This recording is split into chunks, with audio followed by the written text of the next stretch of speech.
In the quiet village of St. Mary Mead, a concert turns deadly when Clara Henshaw, a brilliant violinist, is electrocuted mid-solo, her final note a scream of betrayal. Was it the imperious conductor, the nervous technician, the ambitious rival, or the timid stagehand who rigged the fatal wire? Miss Jane Marple, with her knitting needles and razor-sharp mind, unravels a web of jealousy, pride, and hidden secrets. As clues emerge, frayed cables, cryptic sheet music, a trace of lipstick, the truth crescendos to a shocking revelation. In St. Mary Mead, even the softest melody hides a deadly discord. Chapter 1. The Discordant Note. The summer evening in St. Mary Mead was warm, with a soft breeze carrying the scent of honeysuckle through the open windows of the assembly hall. The village, nestled in its quiet corner of England, buzzed with anticipation for the annual concert, a tradition that drew even the most reclusive residents from their cottages. Miss Jane Marple, seated primly in the front row, her knitting bag tucked beside her, adjusted her spectacles and surveyed the scene with her usual unobtrusive keenness. Her delicate hands, ever busy with needles and wool, moved rhythmically, but her eyes missed nothing: the flutter of a program, the whisper of gossip, the slight tension in a violinist's bow arm. The orchestra, a modest but talented ensemble, was under the baton of Maestro Reginald Thorne, a man whose imperious demeanor was as much a performance as the music itself. His dark hair, streaked with silver, gleamed under the stage lights, and his sharp gestures commanded the musicians with a precision that bordered on tyranny. Tonight's program promised Vivaldi, a touch of Mozart, and a solo by Clara Henshaw, the orchestra's star violinist, whose reputation for brilliance was matched only by her knack for stirring envy among her peers. Miss Marple, though no expert in music, appreciated the harmony of human behavior, and tonight it seemed slightly off-key. She noted the conductor's curt nod to Clara, who stood poised with her violin, her auburn hair catching the light. Clara's rival, Victor Lyle, sat a few chairs away, his smile too fixed, his fingers drumming silently on his instrument. The technician, Tom Brady, hovered near the wings, adjusting cables with a furrowed brow, while Elsie Draper, the young stagehand, scurried about, her movements jerky, as if she feared being noticed. The concert began, the strings weaving a tapestry of sound that filled the hall. Miss Marple's needles clicked softly, her thoughts drifting to a long-ago village pageant where a misplaced prop had revealed a thief. Human nature, she mused, was as predictable as a well-worn melody, yet always capable of a surprising discord. As Clara stepped forward for her solo, the audience leaned in, captivated by the first haunting notes of her violin. Her microphone, a modern necessity for the hall's acoustics, amplified her performance with crystalline clarity. Then, in an instant, the melody shattered. Clara's body jerked violently, her bow scraping a jagged note before she collapsed, her violin clattering to the stage.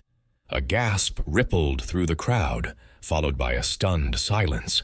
A faint, acrid smell of burnt wiring wafted from the stage, and Miss Marple's needles stilled. Maestro Thorne's baton froze mid-air, his face a mask of shock. Victor Lyle leapt to his feet, his expression unreadable, while Tom Brady rushed forward, only to halt as if struck by an invisible barrier. Elsie Draper, half hidden in the wings, let out a small cry before covering her mouth. "Call a doctor," someone shouted, and the hall erupted into chaos. Miss Marple remained seated, her calm demeanor a quiet anchor amidst the panic. She observed the scene with the clarity of long experience, the conductor's swift recovery as he barked orders to clear the stage, the technician's trembling hands as he knelt by the microphone, Victor's quick glance toward the wings, and Elsie's retreat into the shadows. The doctor, a local man with a weary air, arrived swiftly but shook his head after a brief examination. Clara Henshaw was dead, electrocuted, it seemed, by her own equipment. As the audience was ushered out, Miss Marple lingered, her frail figure unassuming yet purposeful. She approached the stage, ostensibly to retrieve a dropped stitch, but her eyes traced the microphone cable, its insulation frayed in a way that seemed too deliberate for mere wear. Inspector Craddock, newly arrived and already harried, nodded to her with a mix of respect and exasperation. "A bad business, Miss Marple," he said. "Accident, perhaps, but I don't like the look of that wiring." "Nor do I, Inspector," she replied softly, her voice carrying the weight of unspoken theories. "Accidents, you know, are so often arranged." As the hall emptied, Miss Marple's mind hummed with questions. Clara's death was no random note in the score of St. Mary Mead's quiet life. Someone had played a deadly tune, and she intended to uncover the composer. Chapter 2. The Scene of the Crime. The Assembly Hall of St. Mary Mead, usually a haven of village gaiety, now bore the somber air of a crime scene. The chandeliers, which had sparkled merrily only hours before, cast a muted glow over the stage, where Clara Henshaw's body had been discreetly covered with a sheet, awaiting the coroner's arrival. The audience had been shepherded out, their murmurs of shock lingering like an echo in the empty seats. Miss Jane Marple, her knitting bag clutched in one hand, stood near the edge of the stage, her frail figure almost invisible in the bustle of police activity. Her eyes, sharp behind her spectacles, took in every detail, the scattered sheet music, the toppled music stand, and the microphone cable, its frayed end coiled like a venomous snake. Inspector Craddock, a man whose youthful energy was tempered by a growing respect for Miss Marple's insights, directed his constables with brisk efficiency. He was no stranger to St. Mary Mead's peculiarities, having unraveled more than one mystery with the aid of the village's unassuming spinster. Yet tonight's tragedy felt different. A deliberate act, he sensed, though the how and why remained elusive. He approached Miss Marple, who was peering at the stage floor with an intensity that belied her gentle demeanor. "A bad business, Miss Marple," he said, rubbing his chin. "The doctor confirms electrocution, but that cable, it doesn't look like an accident. Someone tampered with it, I'd wager." Miss Marple nodded, her lips pursed. "Indeed, Inspector, a cable does not fray so precisely by chance. It's rather like a poorly darned sock. One can see the intent in the stitches." Craddock raised an eyebrow, accustomed to her penchant for domestic metaphors. "We've got 4 people who had access to the stage before the concert. Maestro Reginald Thorne, the conductor, Tom Brady, the technician, Victor Lyle, the rival violinist, and Elsie Draper, the stagehand. All claim they saw nothing unusual, but I don't buy it. Someone's hiding something." Miss Marple's needles clicked softly in her bag, a habit that seemed to steady her thoughts. "People often hide what they fear to reveal, Inspector. A conductor's pride, a technician's oversight, a rival's ambition, or a stagehand's loyalty. Each could be a motive or a mask." Craddock sighed, knowing her words were a prelude to deeper scrutiny. He led her to a small anteroom off the stage, where the suspects had been gathered, each under the watchful eye of a constable. The room, usually reserved for musicians' breaks, was cramped, its walls lined with faded posters of past performances. A single bulb flickered overhead, casting shadows that seemed to dance with suspicion. Maestro Reginald Thorne sat ramrod straight, his black tie slightly askew, his hands clasped tightly around a glass of water. His face, usually a mask of authority, was pale, though his eyes burned with indignation. "This is outrageous," he declared as Craddock entered. I was conducting, in full view of the audience. I had no time to meddle with cables or any such nonsense. Clara was difficult, I'll admit, but I had no reason to wish her harm. Miss Marple, settling into a chair with the air of someone joining a tea party, noted the faint tremor in Thorne's voice. Difficult, she thought, a word that covered a multitude of sins. She recalled a conversation at the vicarage where the vicar's wife had mentioned Thorne's clashes with Clara over her insistence on modernizing the orchestra's repertoire. Pride, she mused, could be as sharp as any knife. Tom Brady, the technician, slouched against the wall, his overalls smudged with grease.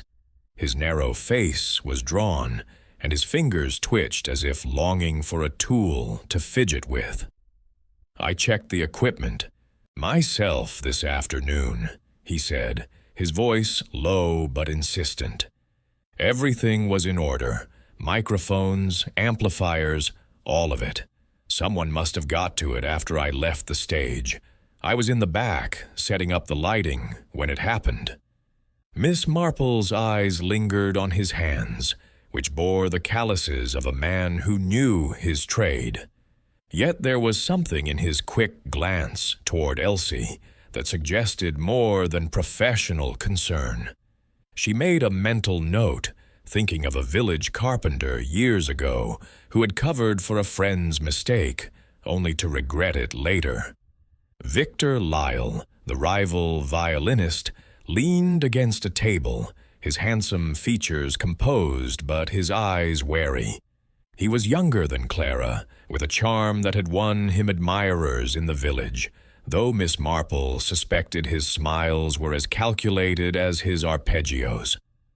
"I was in my seat, tuning my violin," he said smoothly. "Clara's solo was next, so I had no reason to be near her microphone. It's tragic, of course, but these things happen with old equipment." Miss Marple tilted her head, her expression one of mild curiosity. "Old equipment, Mr. Lyle? Yet I heard the orchestra had new amplifiers installed only last month." Her tone was gentle, but Victor's smile faltered for a fraction of a second. She thought of a young curate in her youth, whose charm had hidden a penchant for petty theft. Ambition, she knew, could curdle into something far darker. Elsie Draper, the stagehand, sat hunched in a corner, her hands twisting a handkerchief into knots. She was a slight woman, barely out of her teens, with mousy hair and eyes that darted nervously. "I was backstage, fetching props," she mumbled. "I didn't touch the microphone.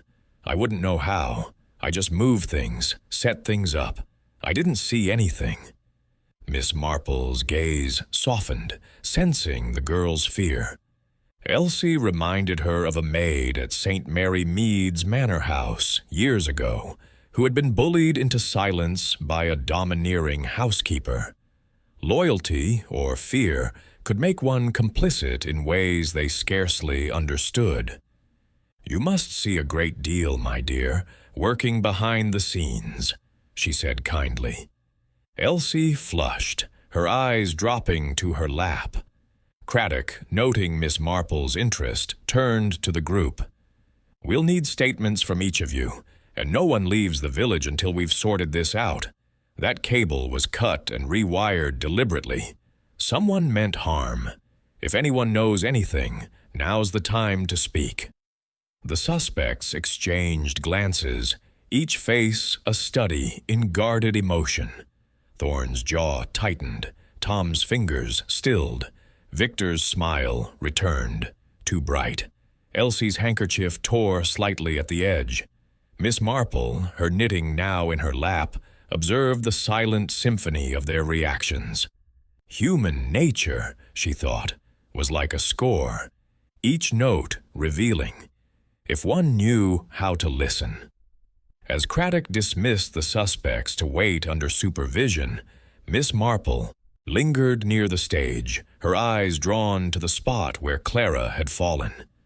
The microphone lay discarded, its cable snaking across the boards. She bent closer, her knees creaking slightly, and noticed a faint smudge on the plug. A trace of grease, perhaps, or something else. She straightened, her mind turning over the details like a pattern in her knitting. The hall's caretaker, an elderly man named Mr. Pym, shuffled by, muttering about the tragedy. "A terrible thing, Miss Marple," he said, shaking his head. Clara was a fine musician, but she had a way of ruffling feathers, always pushing for changes, arguing with the maestro. And that Victor, he was green with envy, if you ask me. Miss Marple smiled faintly. "Envy, Mr. Pym, is a powerful motivator, but so is loyalty or fear. Tell me, did you see anyone near the stage before the concert?" Mr. Pym scratched his chin. "Well, now, I saw Tom fiddling with the equipment as usual, and Elsie was running about, moving chairs and such. Victor was there too, practicing, though he seemed mighty interested in Clara's spot. The maestro was in and out, shouting orders. Nothing out of the ordinary, I suppose." "Nothing ever seems out of the ordinary, Mr. Pym," Miss Marple replied, "until one looks closer." She excused herself and stepped outside, where the evening air was cooling, the stars beginning to prick the sky. The village was abuzz with whispers, neighbors gathered in knots, speculating. Miss Marple walked slowly toward her cottage, her mind sifting through the evening's events. Clara's death was no accident. Of that she was certain. The question was not only who had tampered with the cable, but why. A conductor's pride, wounded by a defiant musician. A technician's mistake, covered by desperation. A rival's ambition, sharpened by rejection. Or a stagehand's unwitting complicity in a darker scheme. At her cottage, she settled by the fire, her knitting resumed with a steady rhythm. The village clock chimed, and she thought of Clara's final note, cut short by a cruel hand.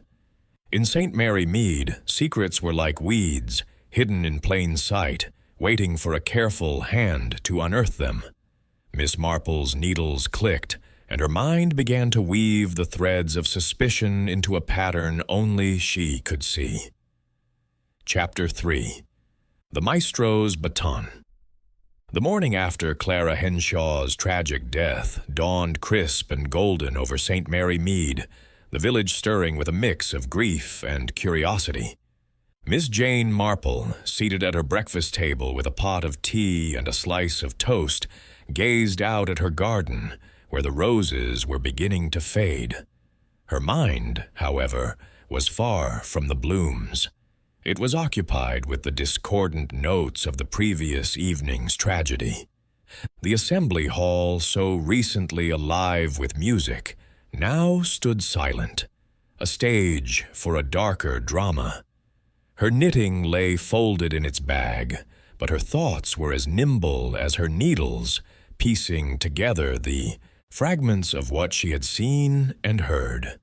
Maestro Reginald Thorne, the orchestra's conductor, had lingered in her mind overnight.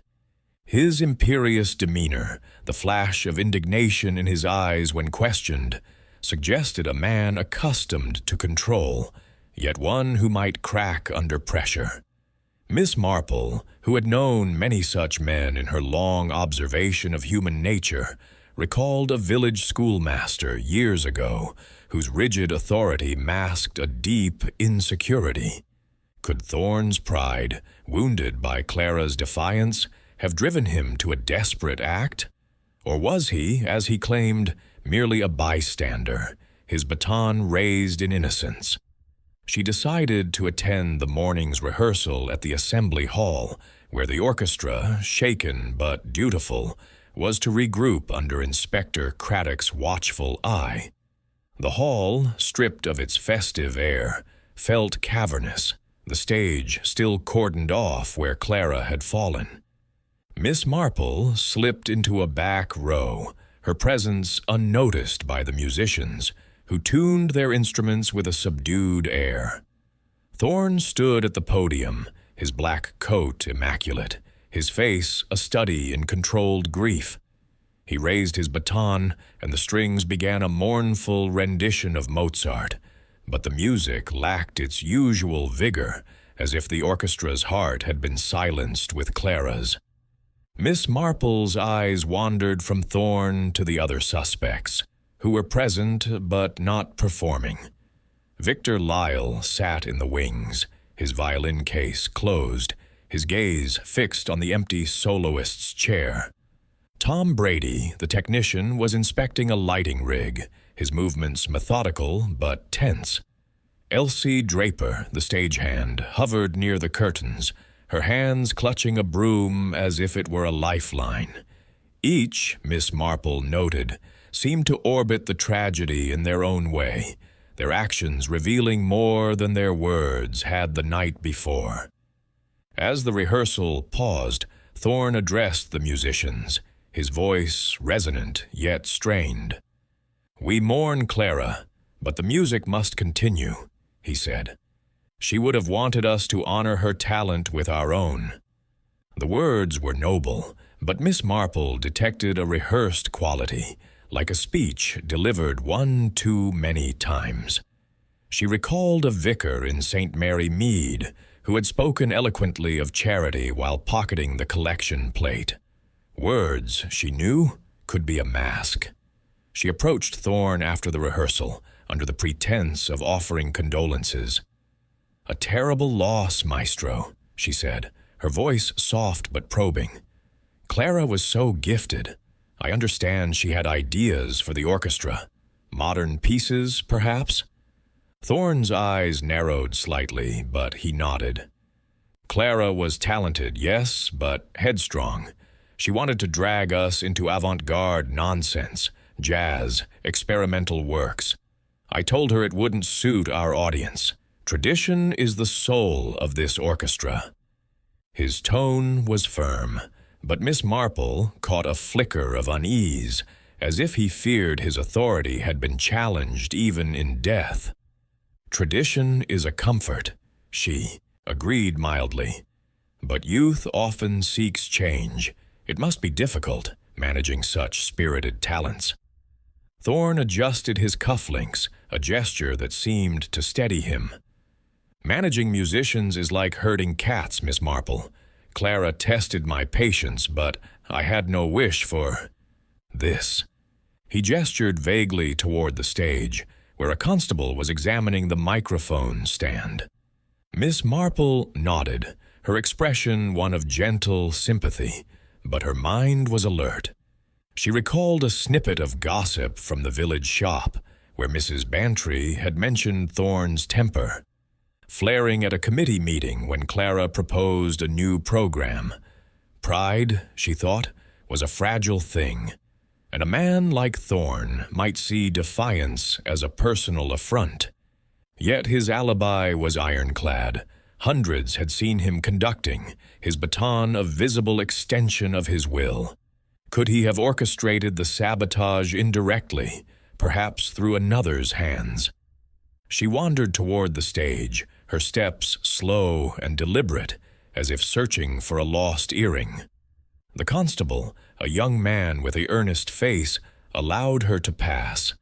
Accustomed to her harmless presence, she examined the amplifier, its casing slightly scratched, as if it had been pried open. A faint smudge of oil caught her eye. Not grease, but something finer, like the kind used to polish instruments. She filed the detail away, thinking of a village watchmaker whose oily fingerprints had betrayed a theft.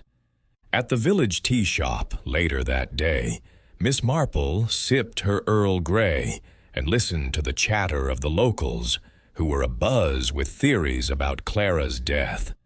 Mrs. Price, the postmistress, leaned across the counter, her voice low. "That Maestro Thorne, he's a tyrant. Mark my words. Clara was the only one who stood up to him. I heard they had a row last week, something about her solo spot." Miss Marple's eyes twinkled behind her spectacles. "A row, you say? How interesting. Was it public?" "Oh, no," Mrs. Price replied, warming to her tale. "In the rehearsal room, but my nephew, who plays the cello, overheard.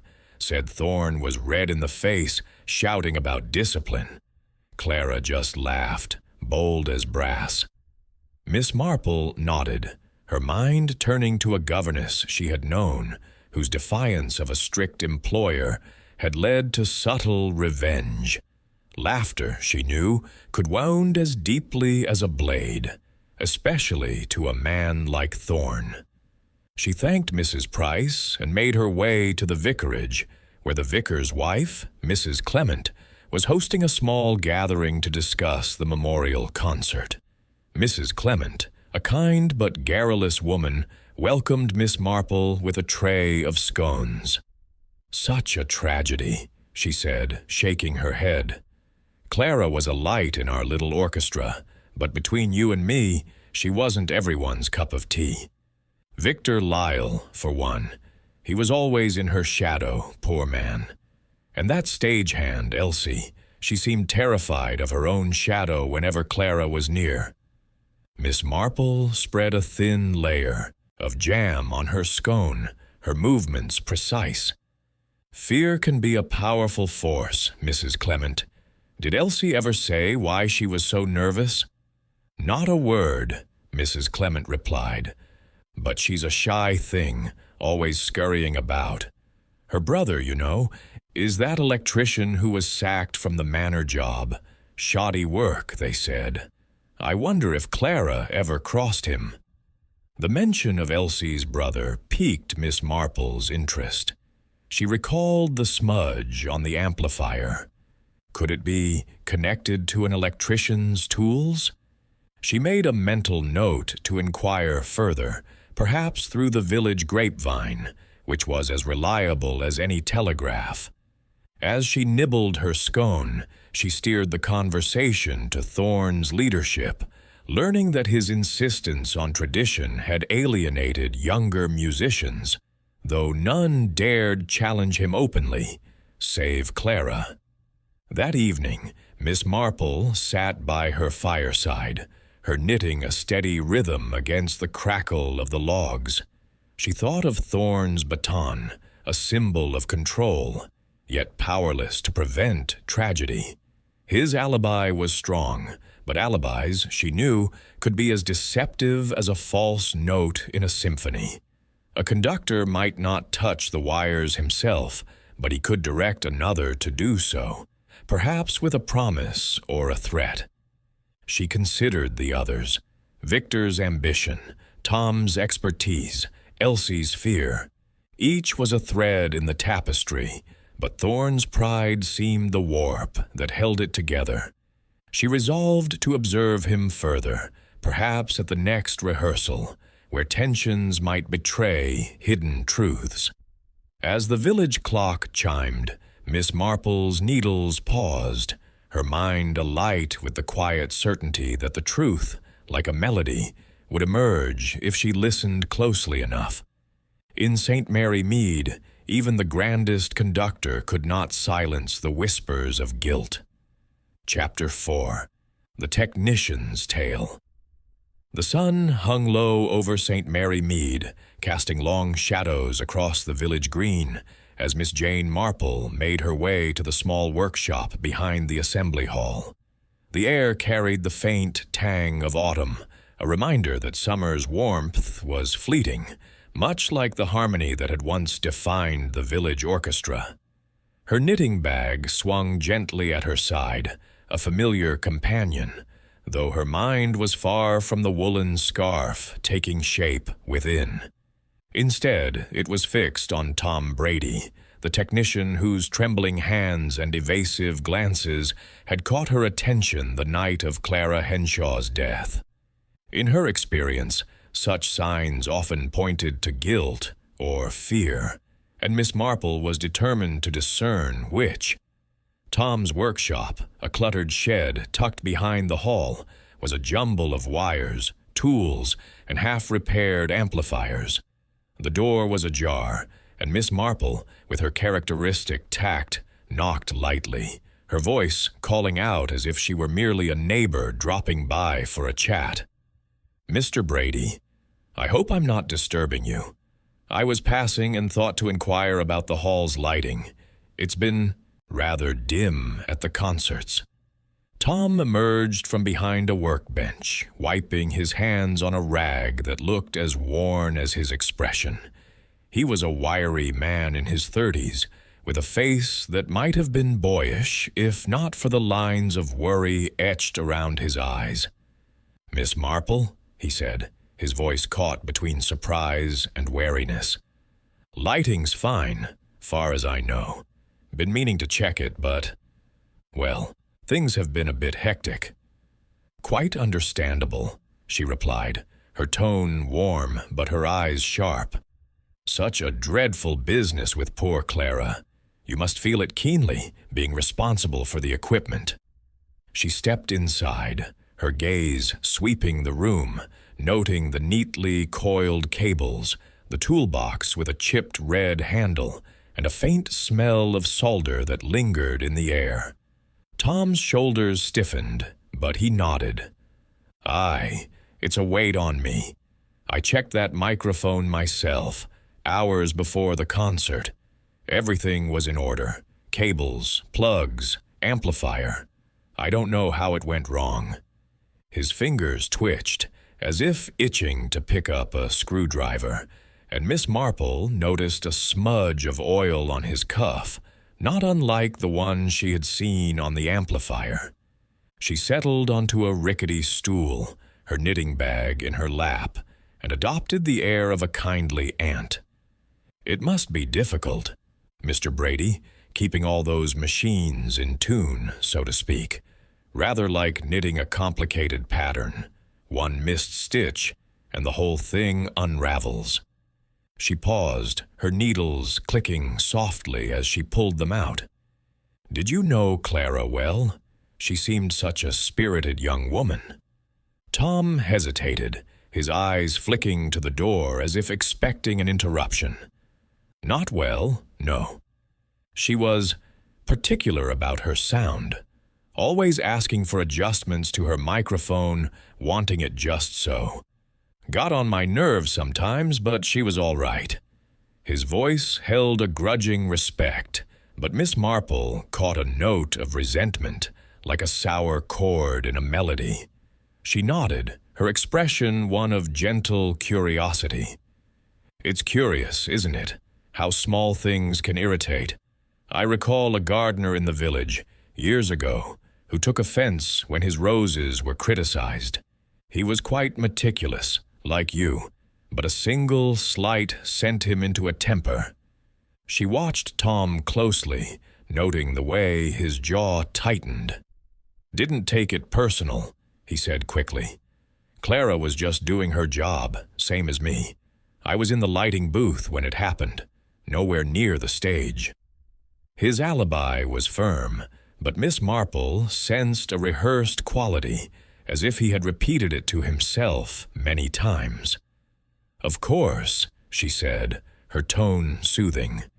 "But you must see so much, working behind the scenes, people coming and going, perhaps someone near the equipment who shouldn't have been." Tom's eyes narrowed, and for a moment she thought he might shut her out. But then he shrugged, his voice low. I saw Victor Lyle hanging about before the concert, near Clara's spot. Looked like he was checking his own violin, but he was close to her microphone. Didn't think much of it at the time. Miss Marple's needles paused, her mind seizing on the detail. Victor, the ambitious rival, had been near the scene of the crime, a fact he had omitted when questioned. She recalled a village seamstress who had once tampered with a rival's dress, her motive hidden in a smile. "How interesting," she murmured. "And Elsie Draper. She seems such a nervous girl. Did she help with the equipment?" "Elsie?" Tom's face softened, a flicker of protectiveness crossing it. "She's just a kid, does what she's told, moves props, sets up chairs. She wouldn't know a live wire from a lamp cord." His defense was swift, almost too swift, and Miss Marple filed it away, thinking of a young footman who had covered for a friend's theft out of misplaced loyalty. She thanked Tom and left the workshop, her steps slow as she crossed the village green. The hall loomed ahead, its windows dark, and she decided to revisit the stage, where the police had finished their initial sweep. The constable on duty, recognizing her as a fixture of St. Mary Mead's mysteries, allowed her to poke about, assuming she was merely indulging an old lady's curiosity. Miss Marple, however, was anything but idle. She examined the amplifier again, noting the scratch on its casing, which seemed fresher than the equipment's general wear. Nearby, a small screw lay half-hidden under a stage board, its head slightly bent, as if it had been forced. Her mind turned to a village blacksmith she had known, whose tools had betrayed a crime when a hammer's mark matched a broken lock. Could the screw belong to the amplifier, removed to access its wiring? And if so, who had the skill and the opportunity to tamper with it? Tom's expertise made him an obvious suspect, but his fear suggested he might be a pawn in a larger game. She pocketed the screw, wrapping it in her handkerchief, and resolved to speak to Inspector Craddock. At the police station, Craddock was sorting through statements, his desk a chaos of papers. He greeted Miss Marple with a wry smile.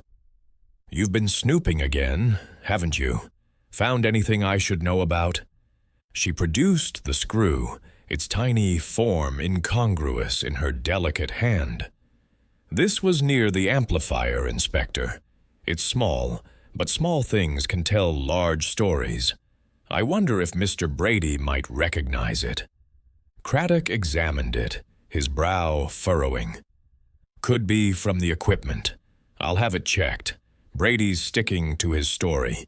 Says he was in the lighting booth, and we've got a stagehand who confirms it. But that cable was cut and rewired with precision. Whoever did it knew their way around electrics." Miss Marple nodded, her eyes thoughtful. "Precision requires skill, but also time. Mr. Brady mentioned seeing Victor Lyle near Clara's microphone before the concert. It's worth considering, don't you think?" Craddock jotted a note, his expression grim.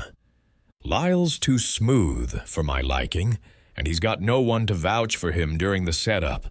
I'll bring him in again. Anything else?"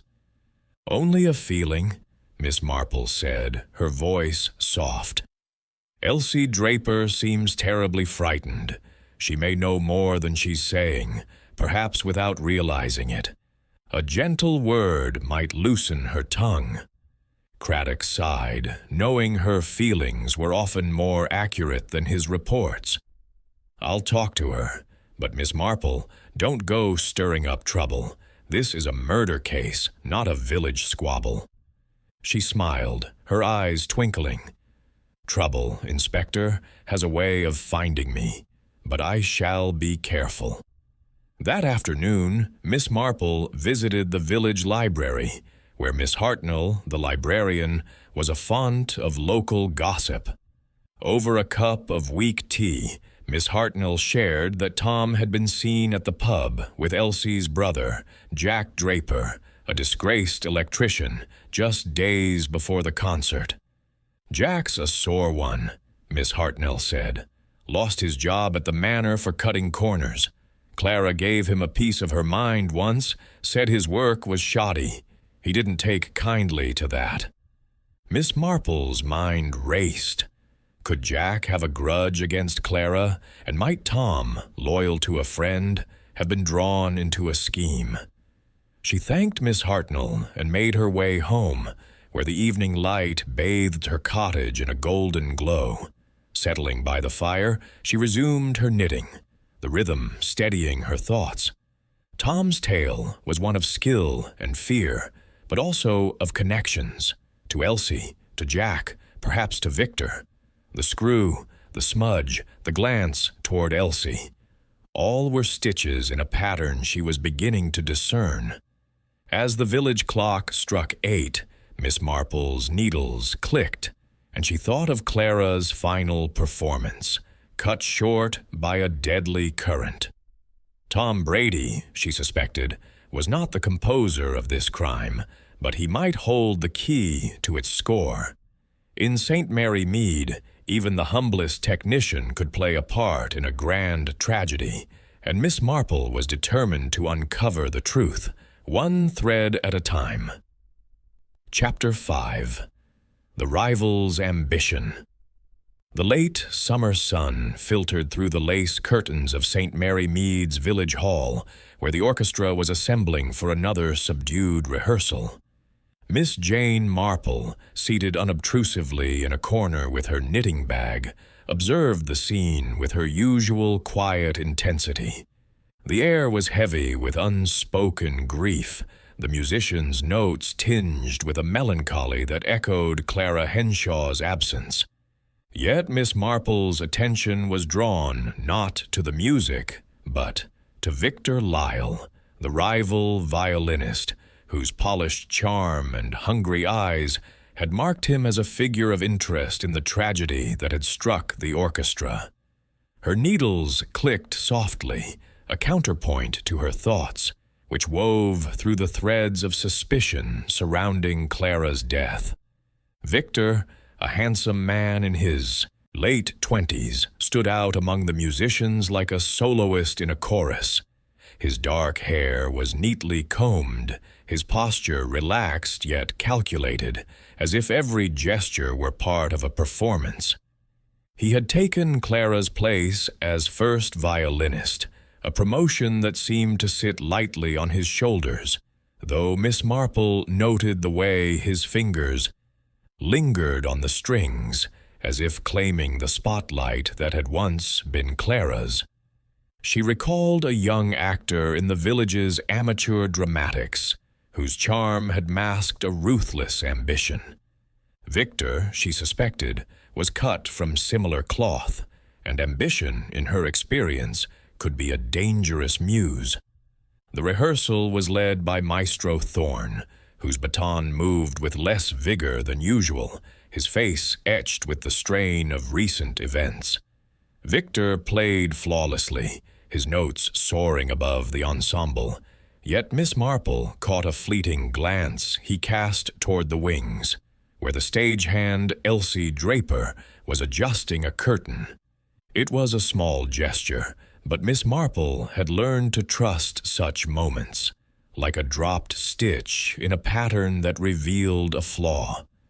She made a mental note to watch Victor closely for his alibi, practicing alone in a side room before the concert, lacked the solidity of witnesses, and Tom Brady's claim of seeing him near Clara's microphone added a shadow of doubt.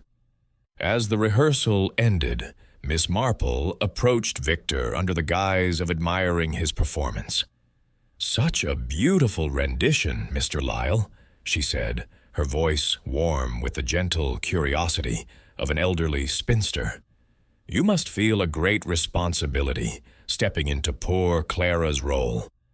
Victor's smile was quick, his eyes meeting hers with a practiced warmth. "It's an honor, Miss Marple, though a sad one. Clara was unmatched, but the music must go on, as the maestro says." His tone was smooth, but Miss Marple detected a faint edge, as if he were reciting lines rather than speaking from the heart. "Indeed," she replied, her needles pausing in her lap. "It's remarkable how quickly you've adapted. I understand you and Clara were close competitors. That must have been challenging, being so talented yet always in her shadow." Victor's smile tightened, a flicker of something, irritation, perhaps, crossing his face. "We pushed each other to be better," he said. "Clara had her strengths, but I like to think I brought something unique to the orchestra. It's a pity she didn't see it that way." He laughed lightly, but Miss Marple noted the tension in his jaw, like a string tuned too tightly. She nodded, her expression one of innocent interest. Competition can be so invigorating, yet so trying. I recall a young painter in the village, always overshadowed by another. He took it quite to heart, poor man. Her words were gentle, but her eyes were sharp, watching for any crack in Victor's composure. He shrugged, his charm reasserting itself. "It's part of the musician's life. Miss Marple, we all want the spotlight. But I was in the side room, practicing, when it happened. I didn't even see Clara until it was too late." He gestured vaguely toward the stage, his eyes avoiding hers. Miss Marple thanked him and moved away, her steps slow as she crossed the hall. The stage, now free of police tape, bore the faint marks of the tragedy. A scuff where Clara's violin had fallen, a faint burn mark near the microphone stand. She bent to examine it, her knees protesting, and noticed a small speck of rosin dust near the amplifier, the kind used by violinists to grip their bows. It was a tiny detail, but Miss Marple had solved mysteries on less, recalling a village baker whose flour-dusted apron had betrayed a theft. Her next stop was the village fete, a cheerful affair on the green where stalls sold jams and knitted goods, and children darted about with sticky faces. Miss Marple, blending seamlessly with the crowd, lingered near a stall where Mrs. Bantry, a local gossip with a heart as generous as her tongue was loose, was arranging jars of chutney. "Dreadful about Clara," Miss Marple said, selecting a jar as if it were her sole concern. "I hear Victor Lyle has taken her place. He must be thrilled in a way, though it's a sad circumstance." Mrs. Bantry's eyes gleamed with the prospect of a good tale. "Thrilled? Oh, I'd say so, Miss Marple. Victor's been chafing under Clara's shadow for years. Did you know they were sweethearts once, ages ago?" She broke it off, said he was too full of himself. He never forgave her, if you ask me. I saw him at the pub last month, looking daggers when she got that solo spot. Miss Marple's eyebrows rose, though her face remained placid. A broken heart can linger, can't it? Like a tune one can't forget. Did he ever speak of her unkindly? "Not in so many words," Mrs. Bantry admitted, but you could see it in his eyes. And my maid heard from the grocer that Victor was asking about electrical tape a few days before the concert. Odd, don't you think, for a violinist? "Very odd," Miss Marple agreed, her mind racing. Electrical tape could have been used to secure a tampered wire, and Victor's presence near the microphone, as reported by Tom, suggested opportunity. She recalled a village tailor who had used his craft to conceal a stolen brooch, his skill turning against him. Ambition, spiced with resentment, could make a man bold or reckless. That evening, Miss Marple visited Inspector Craddock at the police station, where he was poring over forensic reports. The screw she had found had indeed come from the amplifier, its threads matching those inside the casing. "Someone opened it," Craddock said, his voice grim. "The wiring was deliberately crossed to send a lethal current through the microphone. It's no accident, Miss Marple." She nodded, producing a small envelope from her bag. Inside was the rosin dust, carefully collected from the stage. "This was near the amplifier, Inspector. Violinists use rosin, do they not? It might be worth asking Mr. Lyle if he was near the equipment, despite his claim." Craddock's eyes narrowed. "You're thinking he's our man? His alibi's shaky, I'll give you that. No one saw him in that side room, and Brady's statement puts him at the scene. I'll have him in tomorrow." "Be gentle, Inspector," Miss Marple advised. "A man like Victor is proud. Push too hard and he'll close up like a clam. But a soft word might coax out the truth." As she walked home, the village bathed in twilight. Miss Marple's thoughts turned to Victor's ambition, a fire that could warm or destroy. His charm was a mask, she suspected, hiding a wound that Clara's success, and perhaps her rejection, had deepened. The rosin dust, the electrical tape, the glance toward Elsie, all were notes in a melody of motive. She recalled a young poet in St. Mary Mead, whose verses had turned bitter when his rival won acclaim. Victor, she thought, might have played a deadly tune to claim his place. By her fireside, her knitting resumed, the needles a steady rhythm against the crackle of the logs. The village clock chimed, and Miss Marple's mind wove the clues into a pattern, each thread leading closer to the truth. Victor Lyle's ambition was a powerful force, but in St. Mary Mead, even the brightest star could cast a dark shadow. Chapter 6. The Stagehand's Secret. The morning mist clung to the hedgerows of St. Mary Mead, softening the outlines of the village as Miss Jane Marple made her way to the church, her knitting bag tucked under her arm. The Sunday service was a ritual she rarely missed, not only for its spiritual comfort, but for the opportunity to observe the villagers, whose unguarded moments often revealed more than their words. Today, her thoughts were fixed on Elsie Draper, the nervous stagehand whose timid demeanor and quick retreats had stirred Miss Marple's curiosity. In her experience, those who shrank from notice often carried the heaviest secrets, like a quiet stream hiding a deep current. Elsie, a slight figure with mousy hair and eyes that darted like a frightened doe's, had been a shadow in the background of Clara Henshaw's tragedy. Her alibi, fetching props backstage during the concert, was vague, and her fear, evident in her trembling hands and averted gaze, suggested she knew more than she had told Inspector Craddock. Miss Marple, who had known many such girls in St. Mary Mead, recalled a housemaid who had once concealed a theft out of loyalty to a wayward brother. Could Elsie, she wondered, be shielding someone, or something, out of a similar devotion?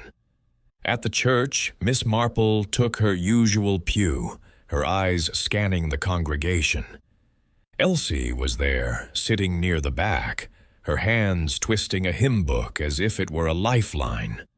Beside her was a young man with a sullen expression, his clothes slightly worn but clean. Jack Draper, Elsie's brother, the disgraced electrician whose name had surfaced in village gossip. Miss Marple noted the way Elsie leaned slightly toward him, as if seeking protection, and the way Jack's eyes flicked toward the door, wary of scrutiny. The vicar's sermon on forgiveness droned on, but Miss Marple's mind was elsewhere, piecing together the threads of Elsie's secret. After the service, she lingered in the churchyard, ostensibly to admire the roses, but her true purpose was to catch Elsie alone. As the congregation dispersed, Elsie hesitated by the gate, her brother striding ahead toward the village pub. Miss Marple approached, her smile as gentle as the morning light. "Good morning, Elsie," she said, her voice warm. "Such a lovely service, wasn't it? Though I imagine you've had little time for reflection, with all the work at the hall." Elsie started, her cheeks flushing. "Oh, Miss Marple, Yes, it's been busy. I just do my job, you know, moving things, setting up. Nothing important." Her words tumbled out too quick, and Miss Marple noted the way her fingers clutched her shawl. "Nothing important?" Miss Marple said, her tone one of mild surprise. "Why, my dear, the smallest tasks can be vital. I recall a girl in my youth, a seamstress, who noticed a loose thread that unraveled a great mystery. You must see so much working backstage." She paused, her eyes kind but probing, watching Elsie's reaction. Elsie's gaze dropped to the gravel path. "I don't see much, really, just props and curtains. I was fetching a chair when it happened to Clara." Her voice faltered, and Miss Marple caught a glimmer of tears, quickly blinked away. "Of course," Miss Marple said, patting Elsie's arm. "It must have been a shock. I understand your brother Jack knows a bit about electrics. Does he ever help you with the stage equipment?" Her question was casual, but her eyes missed nothing. The sudden pallor in Elsie's face, the slight tremble of her lips. "Jack? No, he's not involved," Elsie stammered. "He's had enough trouble with his work. I wouldn't ask him to touch anything at the hall." Her denial was swift, but Miss Marple sensed a crack in her composure, like a fragile cup about to shatter. She nodded, her expression one of gentle understanding. "Family can be such a comfort, can't it? Though sometimes a burden, too. I'll not keep you, my dear." As Elsie hurried away, Miss Marple's mind turned over the encounter, certain that Elsie's fear was tied to her brother. She recalled a village grocer who had protected a sibling's misdeeds, only to be drawn into a deeper scandal. Loyalty, she knew, could bind as tightly as guilt. Her next stop was the village tea shop, where the air was thick with the scent of scones and the hum of gossip. Mrs. Price, the postmistress, was holding court behind the counter, her eyes bright with the latest tidings. "Morning, Miss Marple," she said, pouring tea with a flourish. "Everyone's talking about poor Clara. They say Elsie Draper was near tears at the hall yesterday, dropping things left and right. Nervous as a cat, that girl." Miss Marple sipped her tea, her expression thoughtful. "She does seem troubled," she agreed. "I heard her brother Jack had a falling out with Clara. Something about his work at the manor?" Mrs. Price leaned closer, her voice dropping to a conspiratorial whisper. "Oh, yes. Jack was sacked for shoddy wiring, left a whole wing without power. Clara was at the manor that day, visiting Lady Conway, and gave him a right telling off. Said his work was a disgrace. Jack's not one to forget a slight, and Elsie's devoted to him, poor thing." Miss Marple's needles, now in her hands, clicked softly. Devotion can lead us astray, can't it? Like a stitch gone wrong in a pattern. She filed away the information, thinking of the oil smudge on the amplifier and the screw she had found. Could Jack have tampered with the equipment, perhaps with Elsie's unwitting help? Or was Elsie herself more involved than she appeared? That afternoon, Miss Marple visited the assembly hall, where a small group of musicians was practicing under Maestro Thorne's watchful eye. Elsie was there, sweeping the stage with a broom, her movements jerky. Miss Marple, pretending to retrieve a lost glove, approached the wings and noticed a small pile of props, chairs, a music stand, and a coil of electrical tape, its edge frayed as if recently used. She bent closer, her eyes catching a faint trace of cigarette ash near the tape, a detail that stirred a memory of Clara's habit of smoking during breaks. She straightened, her mind racing. The ash could belong to anyone, but its proximity to the tape was suggestive, especially given Mrs. Bantry's mention of Victor Lyle's purchase of similar tape. Could Elsie, perhaps under pressure, have assisted someone in tampering with the equipment? Miss Marple resolved to speak to Inspector Craddock, who was at the hall, examining the stage with a forensic officer. "Miss Marple," Craddock said, his tone a mix of exasperation and respect. "You're here again. Found another clue, I suppose?" He gestured to the stage, where the microphone stand had been removed for analysis. She produced the handkerchief containing the cigarette ash, carefully collected from the wings. "This was near some electrical tape, Inspector," she said. "It may be nothing, but Elsie Draper was working nearby, and I wonder if she saw anything or anyone handling such materials." Craddock frowned, taking the handkerchief. "Tape, you say? We found traces of adhesive on the tampered wire. And this ash, Clara smoked, but so do half the musicians. Still, it's worth checking.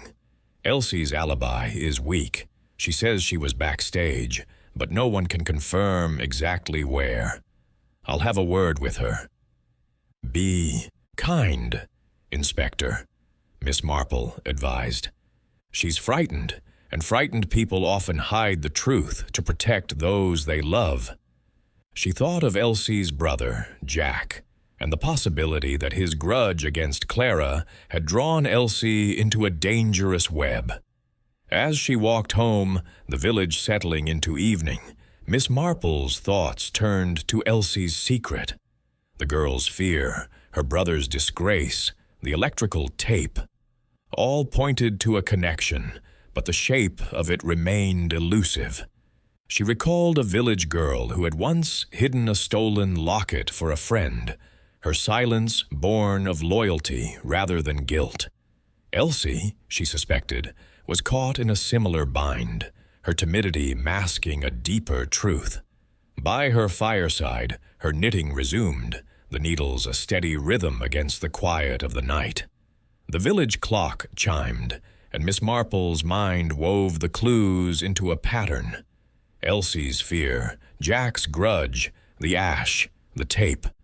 The stagehand's secret was a quiet note in the symphony of suspicion, but in St. Mary Mead, even the softest whisper could lead to the truth.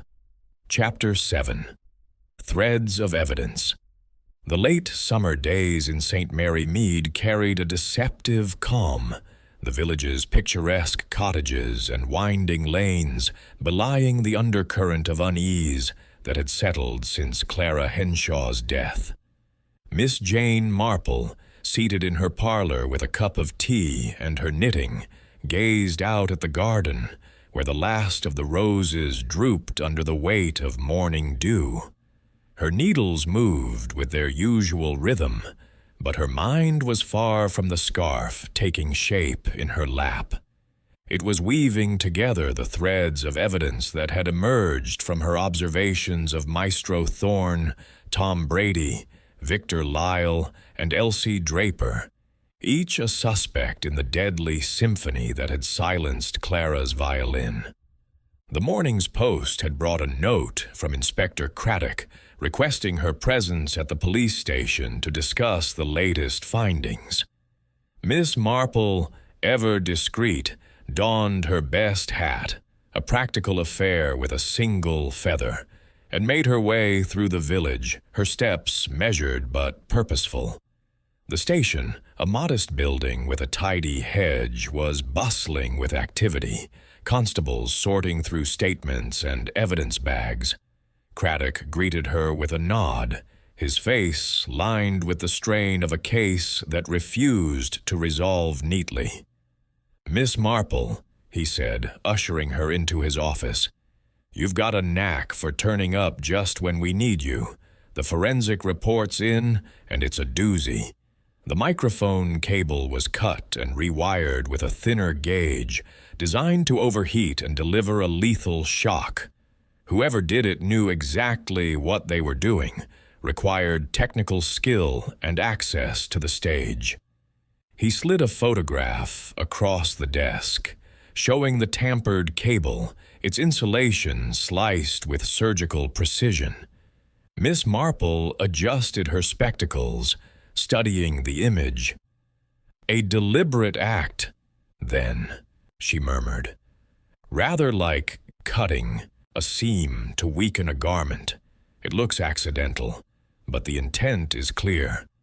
She thought of a village dressmaker who had once sabotaged a rival's gown with a few strategic snips, her crime hidden in plain sight. Craddock nodded. "Exactly. We've ruled out a random fault. The amplifier was open, too. That screw you found matches its casing. Someone tampered with it between Tom Brady's check and the concert. Trouble is, all our suspects had access to the stage, and none of their alibis are airtight."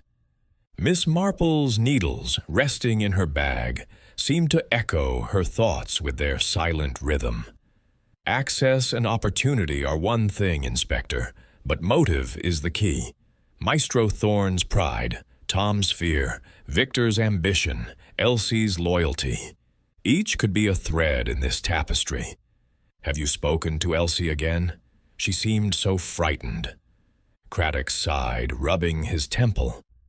"I tried, but she's clammed up. Says she was moving props, but her timings are vague, and no one saw her in the wings at the critical moment. I'm starting to think she's protecting someone. Maybe her brother, Jack. He's got a history of shoddy wiring, and Clara gave him a dressing down at the manor. Could be a grudge." Miss Marple nodded, her mind recalling the cigarette ash and electrical tape she had found near the stage. "And Victor Lyle? His purchase of tape is curious, as is the rosin dust near the amplifier. A violinist's presence there is unexpected." "We're looking into it," Craddock said. "Lyle's slippery, claims he was practicing alone, but Tom saw him near Clara's spot. We're checking his violin case for any residue that might match.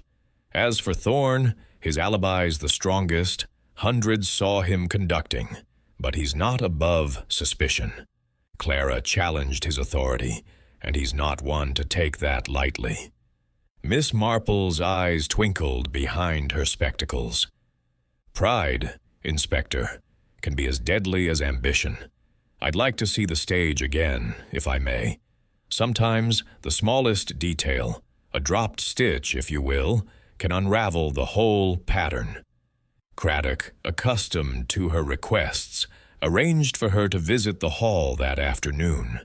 The assembly hall, now empty save for a lone caretaker sweeping the aisles, felt like a stage abandoned mid-performance. Miss Marple, her knitting bag a constant companion, moved to the spot where Clara had fallen. The burn mark on the floor had faded, but she noticed a faint scuff near the amplifier, as if something heavy had been dragged across the boards. Kneeling carefully, she examined the area, her fingers brushing against a tiny sliver of metal, a fragment of wire, perhaps, no longer than a knitting needle's tip. She tucked it into her handkerchief, her mind racing. The wire was thin, like the kind Craddock had described, and its presence suggested carelessness or haste on the part of the saboteur. She recalled a village carpenter whose dropped nail had betrayed a burglary, the smallest oversight leading to his downfall. Straightening, she moved to the wings, where Elsie had been working, and found a discarded program, its edge crumpled as if clutched tightly. A faint smudge of lipstick marked the corner, and Miss Marple's thoughts turned to Clara's smoking habit, though Elsie, too, had been seen with a cigarette during breaks. Her next stop was the village shop, where Mr. Pym, the hall's caretaker, was buying tobacco. Miss Marple, selecting a tin of biscuits as a pretext, engaged him in conversation. "Such a tragedy at the hall, Mr. Pym," she said. "You must have seen so much coming and going. Did Elsie ever seem preoccupied before the concert?" Mr. Pym scratched his chin, his eyes narrowing. "Now you mention it, she was jumpy that day, kept dropping things, looking over her shoulder. I saw her talking to her brother, Jack, outside the hall that morning. Looked like a heated chat, though I couldn't hear what was said. And Victor Lyle was there too, hanging about the stage door, all smiles." Miss Marple's eyebrows rose slightly. Victor and Jack, together. How curious. She thanked Mr. Pym and made her way home, her mind sifting through the new clues. The wire fragment, the lipstick-smudged program, Elsie's fear, Victor's presence. All were threads, but the pattern was still incomplete. She thought of Jack Draper's grudge against Clara and Elsie's loyalty to him. Could Victor, with his ambition, have manipulated them both, using Jack's skills and Elsie's access to the stage? That evening, Miss Marple invited Mrs. Bantry to tea, knowing her friend's knack for gossip would yield further insights. Over scones and jam, Mrs. Bantry shared a tidbit she had overheard at the fete. "Elsie's been seen with Victor Lyle, you know," she said, her eyes wide. "Not romantically, mind, but he's been awfully kind to her lately, helping her carry props, chatting her up. Odd for a man like him to notice a girl like Elsie." Miss Marple's needles paused, her mind seizing on the detail. "Kindness can be a tool, Mrs. Bantry," she said, "like a needle threaded for a purpose. I wonder if Victor was seeking Elsie's help, or her silence." She recalled a village girl who had been swayed by a charming suitor, only to find herself an unwitting accomplice in a theft. As Mrs. Bantry prattled on, Miss Marple's thoughts turned to the stage, where the wire, the ash, and the tape formed a constellation of clues. She resolved to share her findings with Craddock, but first she wanted to observe Elsie at the next rehearsal, where the girl's nervousness might betray her secret. The village clock chimed, and Miss Marple's knitting resumed, each stitch a step closer to the truth. In St. Mary Mead, the threads of evidence were like a delicate lace, requiring a careful hand to reveal the pattern beneath. Chapter 8. The Hidden Score. The afternoon light filtered through the high windows of St. Mary Mead's Assembly Hall, casting a golden glow over the stage where the orchestra had once played with such vibrancy. Now, the hall stood quiet, its emptiness a stark reminder of Clara Henshaw's tragic end. Miss Jane Marple, her knitting bag slung over her arm, entered under the pretense of retrieving a shawl she claimed to have left during the fateful concert. Her steps were slow, her eyes sharp behind her spectacles, missing nothing. The faint dust on the floorboards, the faint hum of the caretaker's broom. In the distance, the lingering scent of varnish and old wood. She was not here for a shawl, of course, but for the hidden score of clues that she sensed lay just beneath the surface of the stage. Miss Marple's mind was a tapestry of threads, each woven from her encounters with the suspects. Maestro Thorne's wounded pride, Tom Brady's nervous expertise, Victor Lyle's burning ambition, and Elsie Draper's fearful loyalty. The wire fragment, the cigarette ash, the electrical tape, and the smudged program, had formed a pattern, but it was incomplete, like a melody missing its final note. Today, she hoped to find the next measure, something to tie the clues to the killer. The stage, though cleared of police tape, bore the scars of the tragedy. A faint burn mark where Clara had fallen, a scuff near the amplifier that suggested haste or struggle. Miss Marple moved to the amplifier, its metal casing dull under the stage lights. She bent closer, her knees creaking, and noticed the scratch she had seen before, now joined by a faint smudge of something waxy. Rosin, perhaps, or polish. Her fingers brushed the surface, and she found a tiny indentation, as if a tool had slipped during a hurried repair. She recalled a village clockmaker whose careless scratch had revealed a hidden compartment, and her heart quickened at the thought of what this mark might betray. Moving to the wings, where Elsie had been fetching props, Miss Marple examined the area with care. A pile of discarded props, music stands, a folded curtain, a box of spare strings, sat in a corner, untouched since the concert. Among them, half hidden beneath a crumpled cloth, was a scrap of sheet music, its edges torn as if ripped from a larger score. The notes were unfamiliar, a modern piece, but what caught her eye was a faint pencil mark in the corner. VL, Victor Lyle's initials. She tucked the paper into her handkerchief, her mind racing. Victor had claimed to be practicing in a side room, yet this music, found near the stage, suggested otherwise. As she straightened, her eyes caught a glint under a nearby chair, a cigarette butt, its tip stained with a faint trace of lipstick. Clara had smoked, as had Elsie, but the shade was distinctive, a soft coral that Miss Marple recalled seeing on Clara's lips during rehearsals. She added it to her handkerchief, thinking of a village girl whose lipstick-stained letter had exposed a secret affair. The clues were small, but in St. Mary Mead, small things often led to great revelations. Miss Marple's next stop was the village hall's storage room, where the caretaker, Mr. Pym, was sorting through old programs. She engaged him with her usual tact, her voice soft, as she inquired about the concert's preparations. "Such a busy time for you, Mr. Pym," she said, her knitting needles clicking gently in her bag. "You must have seen everyone coming and going. Did Victor Lyle spend much time near the stage before the concert?"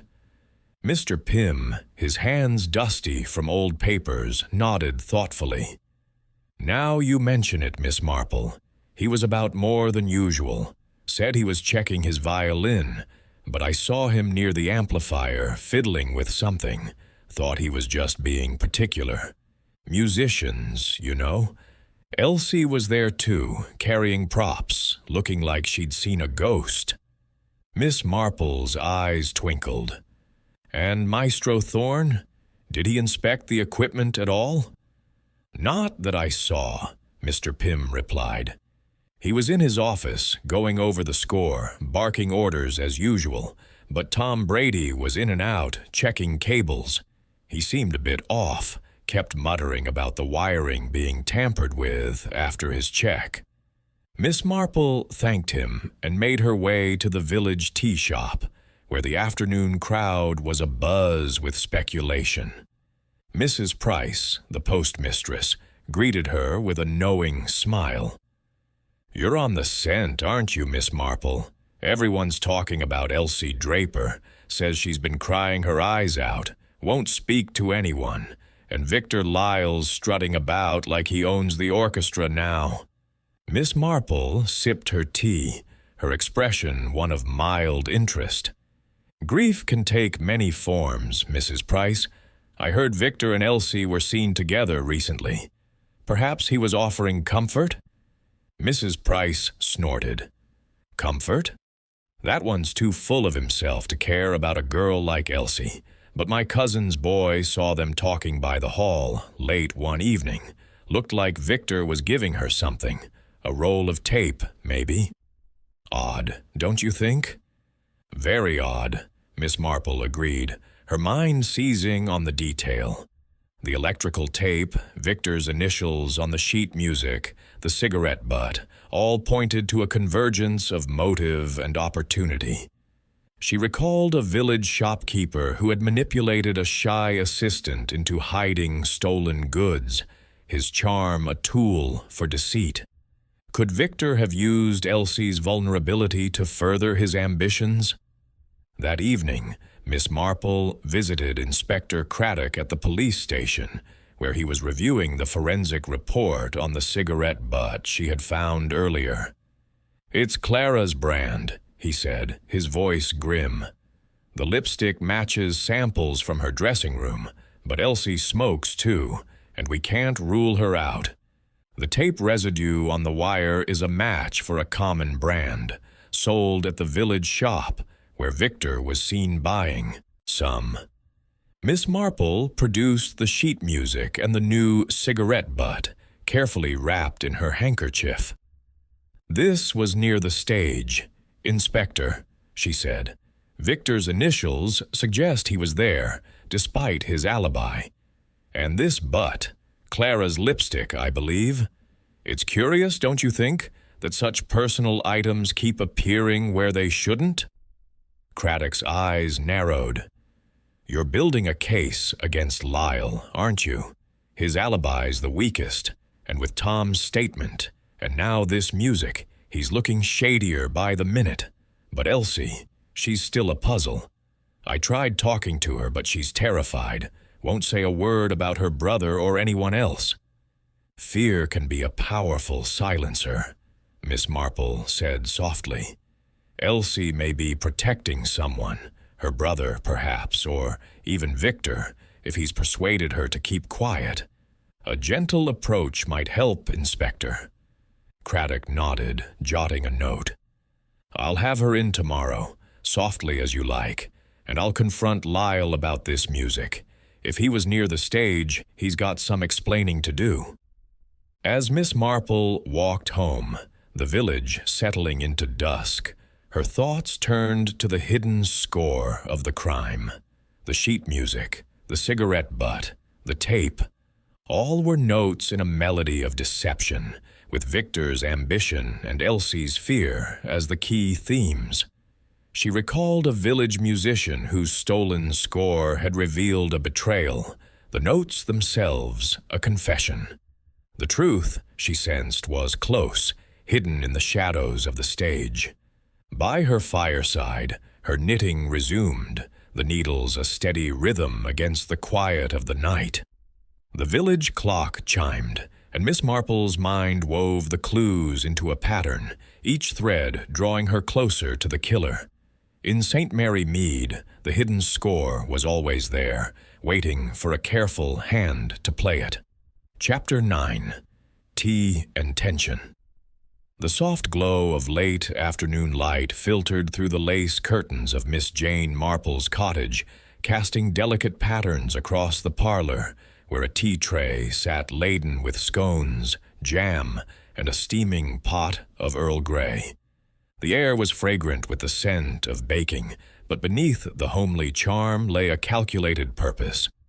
Miss Marple had invited the four suspects, Maestro Reginald Thorne, Tom Brady, Victor Lyle, and Elsie Draper, to tea, ostensibly to discuss the memorial concert for Clara Henshaw. In truth, she sought to observe them together, to watch the interplay of their glances and silences, for in St. Mary Mead, a shared cup of tea could unravel secrets as surely as a police interrogation. Miss Marple, seated in her favorite armchair, her knitting bag at her side, greeted her guests with the gentle warmth of a village spinster. Her eyes, however, were as sharp as her needles, missing nothing. The stiff posture of Thorne, the fidgeting hands of Tom, the calculated charm of Victor, and the nervous pallor of Elsie. The parlor, with its chintz cushions and faded photographs, seemed an unlikely stage for a drama. Yet Miss Marple knew that human nature played its most revealing scenes in such quiet settings. "Thank you all for coming," she began, pouring tea with a steady hand. "It's a sad time for St. Mary Mead, but I thought we might discuss the memorial concert to honor Clara's memory. She was such a talent, wasn't she?" Her voice was soft, but her words carried a subtle probe, designed to stir the currents beneath the surface. Maestro Thorne, his black coat impeccable despite the informal setting, nodded curtly. Clara was gifted, yes, though her ideas were divisive. The concert must reflect the orchestra's traditions, not her modern fancies. His tone was authoritative, but Miss Marple noted a faint strain, as if he feared his control slipping even in death. Tom Brady, perched awkwardly on a cushioned chair, clutched his teacup as if it might anchor him. "She was particular about her sound," he said, his voice low. "Always checking her microphone, wanting it perfect. I did my job, Miss Marple. Checked everything that afternoon." His eyes flicked toward Elsie, a fleeting glance that Miss Marple caught, like a dropped stitch in a pattern. Victor Lyle, lounging with an ease that bordered on arrogance, smiled broadly. "Clara's talent was undeniable," he said, his voice smooth as his violin's strings. "But talent needs discipline. She could be reckless. I'm honored to carry her legacy forward." His words were polished, but Miss Marple saw the way. His fingers tightened around his cup, betraying a tension his smile could not mask. Elsie Draper, seated on the edge of a sofa, barely touched her tea. Her hands twisted a napkin, her eyes darting between the others. "Clara was kind to me," she mumbled, almost inaudible.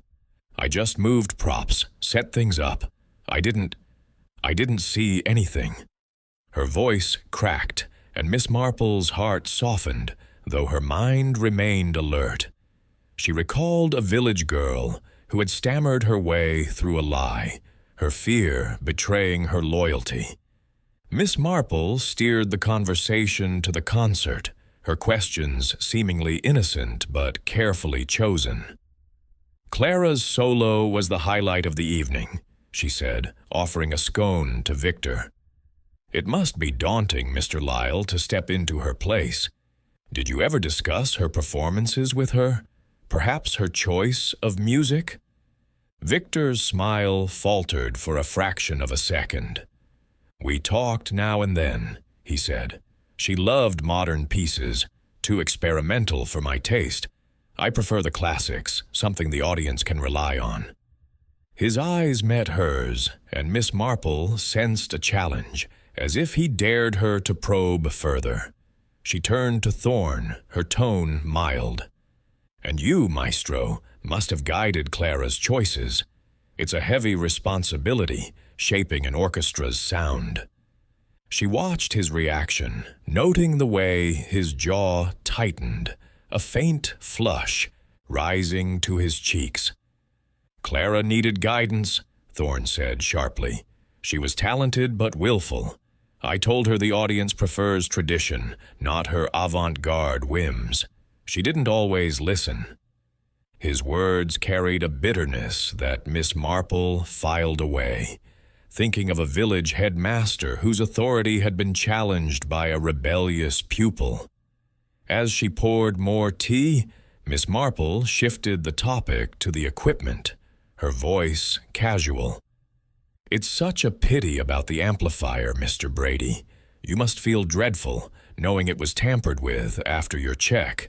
Did anyone linger near it before the concert?" Tom's face paled, his cup clattering slightly against its saucer. "I told the inspector. I was in the lighting booth," he said, his voice tight. "But I saw Victor near Clara's spot, fiddling with his violin. Or so he said. I didn't think much of it then." His eyes darted to Victor, who leaned forward, his charm replaced by a flash of anger. "That's nonsense," Victor snapped. "I was tuning my instrument, nowhere near the amplifier. You're trying to shift blame, Brady, because you missed something in your check." His voice was sharp, and Miss Marple noted the way Elsie flinched, her napkin now a crumpled mess in her hands. "Gentlemen, please," Miss Marple said, her tone soothing but firm. "We're all upset about Clara. It's natural to be on edge. Elsie, my dear, you were backstage. Did you notice anyone near the equipment? Even the smallest detail might help." Elsie's eyes widened, her breath catching. I was moving chairs," she stammered. "I didn't see anything, just the usual bustle." Her voice trembled, and Miss Marple saw a tear glisten, quickly wiped away. She thought of a young maid who had cried when questioned about a stolen brooch, her tears masking a deeper truth. The room crackled with tension, the suspects' voices overlapping in a discordant chorus. Thorne's aloofness seemed to harden, Tom's defensiveness sharpened, Victor's charm frayed, and Elsie's fear deepened. Miss Marple's needles clicked steadily, a counterpoint to the unease as she steered the conversation to safer ground, the choice of music for the memorial. Yet her mind was elsewhere, cataloging each reaction. Victor's quick denial, Tom's accusation, Elsie's near panic, Thorne's cold reserve. As the tea drew to a close, Miss Marple escorted her guests to the door, her smile as warm as ever. "Thank you for coming," she said. "It's a comfort to plan something in Clara's memory. We must all do our part to find the truth, don't you think?" Her words were gentle, but her eyes lingered on each suspect, searching for a crack in their composure. Alone again.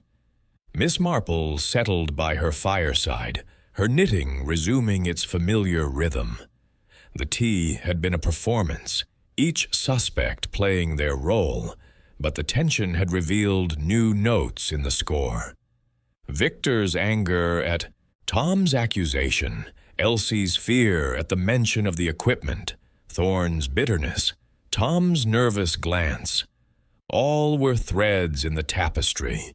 She thought of the sheet music with Victor's initials, the cigarette butt with Clara's lipstick, the electrical tape, and the wire fragment. Could Victor have manipulated Elsie, using her fear or her brother's grudge? Or was Tom's accusation a desperate deflection? She recalled a village tea party years ago, where a careless word had exposed a thief among the guests. The truth, she knew, often lay in such moments when masks slipped under the weight of scrutiny. Miss Marple's needles paused, her mind weaving the clues into a pattern, each stitch drawing her closer to the killer. In St. Mary Mead, even a quiet tea could stir the deepest secrets to the surface. Chapter 10. The motive unraveled. The morning mist had lifted from St. Mary Mead, revealing a village bathed in the soft golden light of late summer.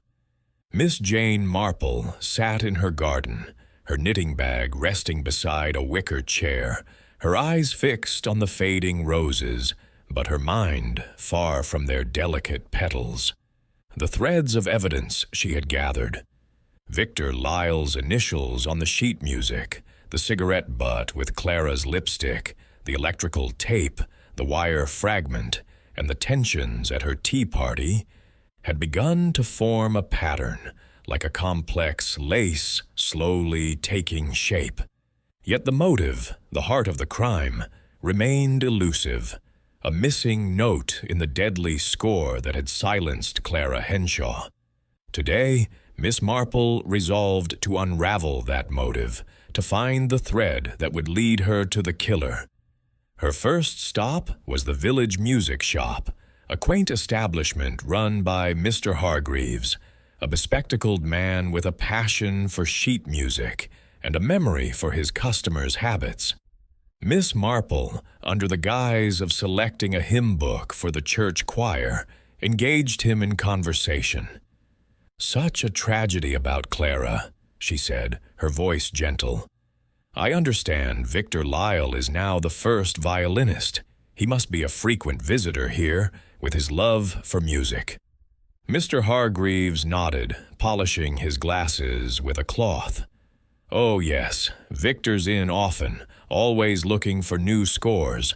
A week before the concert, he bought some electrical tape, said it was for securing his music stand, though I thought it odd. Musicians usually use clips for that." His brow furrowed, as if the memory had only now struck him as significant.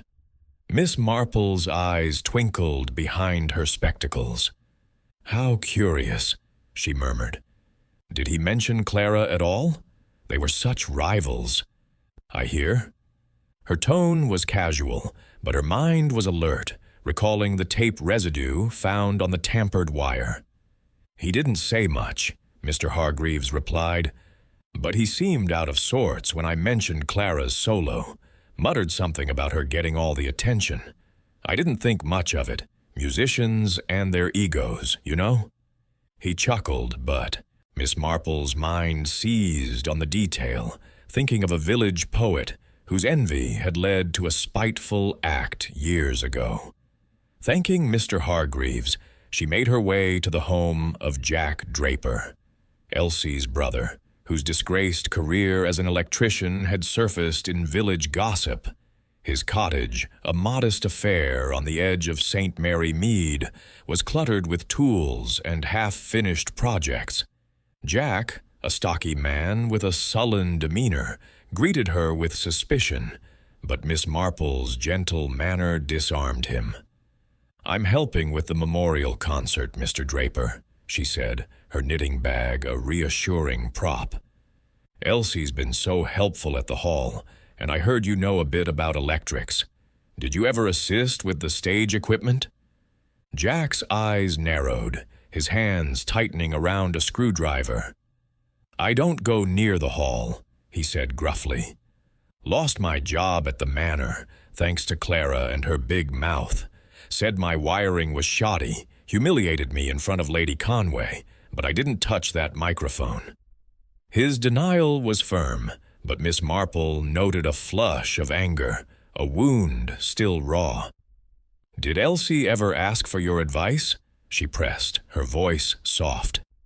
"She's such a diligent girl, but perhaps out of her depth with technical matters." Jack hesitated, his gaze flickering. "She asked about wiring once, just basics, how to connect things safely. I showed her a few things, nothing complicated. She wanted to help at the hall, make herself useful." His voice softened, a rare note of pride, but Miss Marple caught the implication. Elsie had learned enough to handle wires, perhaps under someone's guidance. As she left, her mind turned to Victor Lyle. His ambition, his purchase of electrical tape, his presence near the amplifier, and now Elsie's rudimentary knowledge of wiring, all pointed to a scheme where Victor might have manipulated the vulnerable stagehand. She recalled a village tutor who had coerced a timid pupil into forging a document, using charm to mask deceit. Could Victor have persuaded Elsie to tamper with the equipment, perhaps under the guise of a harmless prank? Her next stop was the police station, where Inspector Craddock was reviewing the latest forensic findings. He greeted her with a wry smile. "Miss Marple, you're like a hound on a scent. We've got something new. The rosin dust you found near the amplifier matches Victor's brand, and the wire fragment you gave us is the same gauge as the tampered cable. It's looking bad for him, but we need more than circumstantial evidence." Miss Marple nodded, producing the sheet music with Victor's initials. "This was found in the wings, Inspector, where Elsie was working, and Mr. Hargreaves confirmed Victor bought electrical tape days before the concert. I wonder if Elsie might know more. Perhaps she was persuaded to assist, thinking it was innocent. Craddock's brow furrowed. Elsie's still not talking, but I'll bring her in again. Victor's alibi is crumbling. Nobody saw him in that side room, and Tom's testimony puts him near the stage. I'm starting to think he's our man, but Elsie's the key. If she helped, even unknowingly, she might crack under a gentle push. Be gentle indeed, Inspector, Miss Marple advised. Elsie's fear is her shield. A kind word may pierce it where pressure would not. She thought of a village girl who had confessed a theft only when treated with compassion, her guilt spilling out like tears. That afternoon, Miss Marple attended a rehearsal at the Assembly Hall, where the orchestra was preparing for the memorial concert.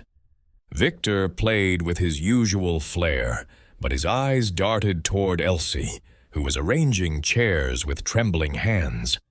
Miss Marple, seated unobtrusively, noticed a brief exchange. A whispered word, a quick shake of Elsie's head, as if Victor were pressing her to stay silent.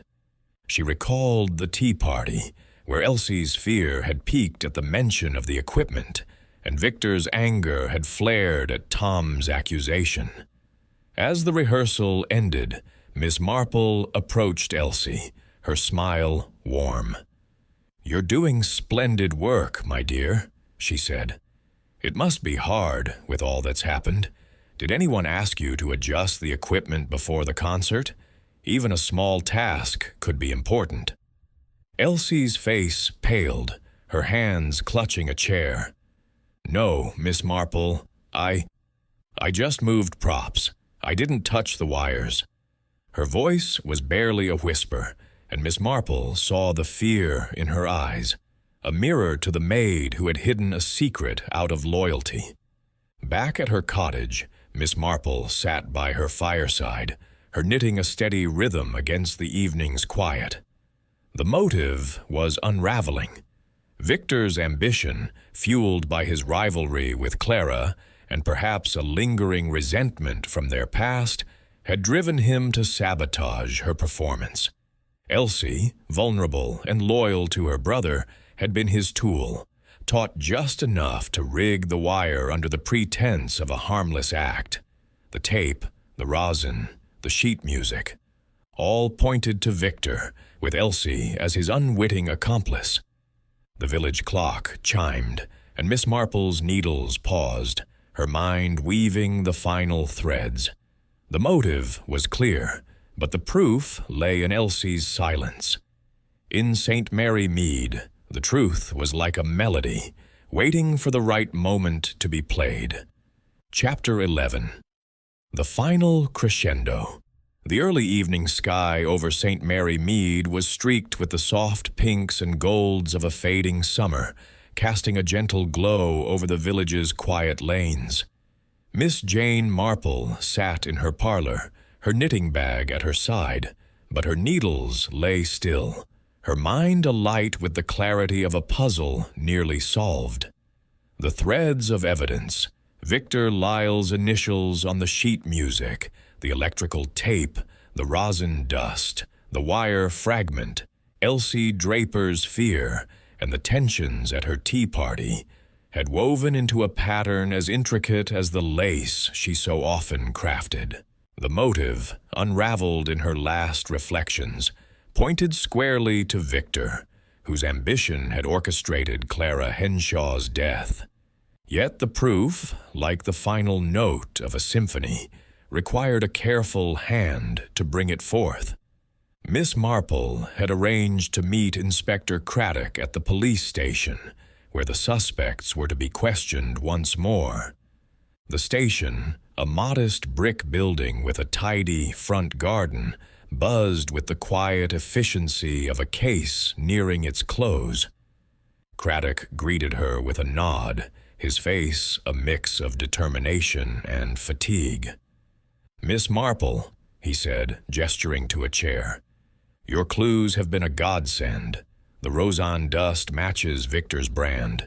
The tape residue is consistent with what he bought, and that sheet music puts him where he shouldn't have been.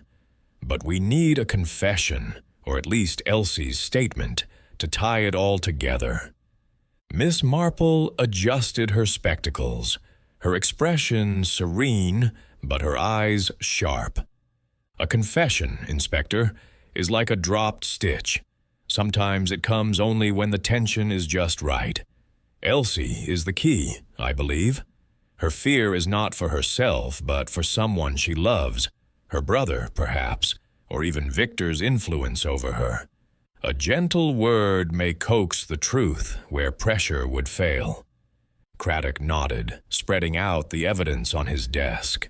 The wire fragment, the cigarette butt with Clara's lipstick, the crumpled sheet music, and a photograph of the tampered amplifier. "We're bringing Victor in first," he said. "His alibi's collapsed. Nobody saw him in that side room, and Tom's testimony places him near the stage. Elsie's next, and I'll take your advice. Softly does it." The interrogation room was stark, its bare walls and single bulb a far cry from the warmth of Miss Marple's parlor. Victor Lyle sat across from Craddock, his handsome features composed, but his eyes betrayed a flicker of unease. Miss Marple, permitted to observe from a corner, sat with her knitting, her presence as unobtrusive as a shadow. Craddock laid out the evidence with deliberate calm, his voice steady but firm. "Mr. Lyle," he began, "you told us you were practicing alone before the concert, but we've got a witness placing you near Clara's microphone, and this sheet music, marked with your initials, was found in the wings. Care to explain?" Victor's smile was quick, but it lacked its usual polish. "I was tuning my violin, Inspector, as I said. That music must have fallen from my case. Musicians are careless with their scores. I had no reason to be near the amplifier." His voice was smooth, but Miss Marple noted the way. His fingers tapped the table, a restless rhythm. Craddock slid the photograph of the amplifier across the table. "This was tampered with, Mr. Lyle, and we found rosin dust, your brand, nearby. And this electrical tape, purchased by you, matches the residue on the wire that killed Clara. You were her rival, weren't you? Always in her shadow, waiting for your chance." Victor's face hardened, his charm fraying. "That's absurd," he snapped. "Clara was talented, but I'm no murderer. I wanted her spot, sure, but I'd have earned it through my playing, not this." His voice faltered, and Miss Marple caught a glint of fear, like a false note in a performance. She leaned forward slightly, her voice gentle but piercing. "Ambition is a powerful force, Mr. Lyle. I recall a young artist in our village, so eager for recognition that he sabotaged a rival's work. He thought it harmless, just a small act to tip the scales. Did you think the same? Perhaps, when you asked Elsie to adjust the wiring?" Victor's head jerked up, his eyes wide. "Elsie? I never. She's just a stagehand. I barely spoke to her." His denial was too quick, and Miss Marple saw the crack in his composure, like a seam giving way under strain. Craddock seized the moment. "Elsie's coming in next, Victor. If she says you asked her to touch that equipment, you're done. Tell us now, and it'll go easier for you." Victor's hands clenched, his voice low.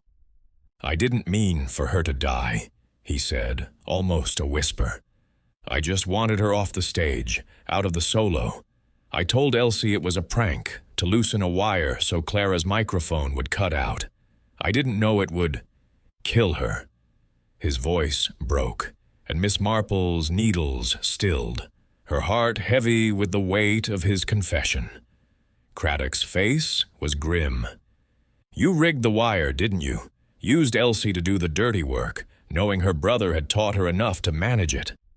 Victor nodded, his charm gone, his face pale. I bought the tape, showed Elsie how to fix the wire. I thought it would just spark, ruin her performance. I didn't know the voltage would be lethal, I swear it."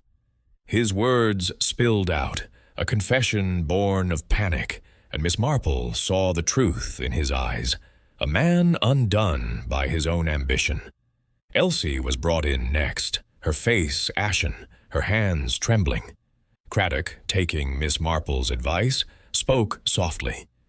"Elsie, we know Victor asked you to touch the equipment. You thought it was a prank, didn't you? You're not to blame, but you must tell us the truth." Elsie's tears came then, a flood of guilt and fear.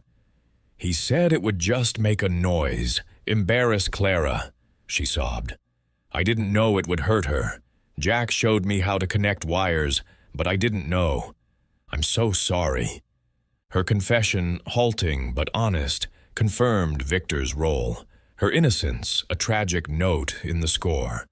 Miss Marple, her voice gentle, offered Elsie a handkerchief. "You were misled, my dear," she said. "But the truth sets us free, even if it hurts." She thought of a village girl who had confessed to hiding a stolen locket, her tears cleansing her conscience. Craddock arrested Victor, his ambition now a chain that bound him. Elsie, devastated but relieved, promised to help with the memorial concert, a small step toward amends. As Miss Marple left the station, the village settling into night, she reflected on the tragedy of ambition unchecked, a melody that had turned deadly. In St. Mary Mead, the final crescendo had played, revealing the truth in its stark clarity. Chapter 12. The Curtain Falls. The soft glow of twilight settled over St. Mary Mead, bathing the village in a quiet serenity that belied the storm of emotions that had swept through its heart. Miss Jane Marple sat in her garden, her knitting bag at her side, her hands gently pruning the last of the summer roses. The air was cool, carrying the faint scent of autumn, and the village seemed to exhale, as if relieved of a burden now that the truth behind Clara Henshaw's death had been revealed. Victor Lyle's confession, spurred by Miss Marple's careful weaving of clues and Elsie Draper's tearful admission, had brought the tragic symphony to its close, yet the echoes of the crime lingered in Miss Marple's thoughts, like a melody that refused to fade. The memorial concert for Clara was to be held that evening in the Assembly Hall, a fitting tribute to a talent cut short by ambition and deceit. Miss Marple, dressed in her best black dress, a simple affair adorned with a brooch, made her way to the hall, her steps slow but steady. The village had turned out in force, their faces a mix of grief and curiosity, for St. Mary Mead, though accustomed to its quiet rhythms, was no stranger to the dramas that unfolded in human hearts. Miss Marple took her usual seat in the front row, her knitting bag tucked beside her, her eyes scanning the stage where the orchestra was assembling. Maestro Reginald Thorne, his demeanor subdued, raised his baton with a gravity that spoke of lessons learned. His pride, once a towering force, seemed tempered by the tragedy, his gestures less imperious, his eyes softer as they met those of his musicians. Tom Brady, the technician, was in the wings, his face drawn but focused, checking the equipment with a meticulous care that suggested a newfound resolve. Elsie Draper, her eyes red-rimmed but her posture straighter, moved quietly among the props, her presence a quiet testament to her redemption. Victor Lyle, of course, was absent, his violin silent, his ambition now confined to a cell awaiting trial. The concert began with a haunting rendition of Vivaldi, Clara's favorite, its notes soaring through the hall with a clarity that brought tears to many eyes. Miss Marple, her needles still in her bag, listened not only to the music, but to the unspoken currents of the village, the whispers of neighbors, the nods of understanding, the shared grief that bound them. She thought of Clara, whose vibrant spirit had clashed with Victor's envy, and of Elsie, whose loyalty had been exploited in a deadly game. Human nature, she mused, was like a score, its beauty marred by discordant notes of jealousy and betrayal. After the concert, Miss Marple lingered, exchanging words with Mrs. Bantry, whose chatter was unusually subdued. "It's a relief, isn't it, Miss Marple?" she said, her eyes on the stage. "Victor's confession, Elsie's honesty, it's all come right in the end, thanks to you." Miss Marple smiled, her expression gentle. "Not I, Mrs. Bantry, but the truth itself. It has a way of rising, like a melody one cannot ignore. Poor Elsie will carry her guilt, but she's young, and time heals such wounds." She thought of a village girl who had once atoned for a minor theft by tending the church flowers, her penance a path to forgiveness. As she walked home, the village now cloaked in darkness, Miss Marple reflected on the clues that had led to the resolution, the sheet music with Victor's initials, the electrical tape, the rosin dust, the wire fragment, the cigarette butt, and Elsie's fear. Each had been a thread, carefully woven into a pattern that revealed Victor's ambition and Elsie's unwitting role. She recalled a village weaver whose flawed tapestry had betrayed a hidden message, the truth emerging in the interplay of threads. Victor, driven by a desire to eclipse Clara, had manipulated Elsie, using her brother's knowledge and her vulnerability to rig the fatal wire, believing it would only disrupt, not destroy. At her cottage, Miss Marple settled by the fire, her knitting resuming its familiar rhythm. The village clock chimed, its notes a reminder of time's steady march. She thought of Clara's final performance, cut short by a deadly current, and of the justice that had followed, not with fanfare, but with the quiet certainty of truth. In St. Mary Mead, the darkest secrets were like weeds in a garden, waiting for a careful hand to pluck them out. As her needles clicked, Miss Marple's mind rested, ready for the next mystery that might stir the village's calm.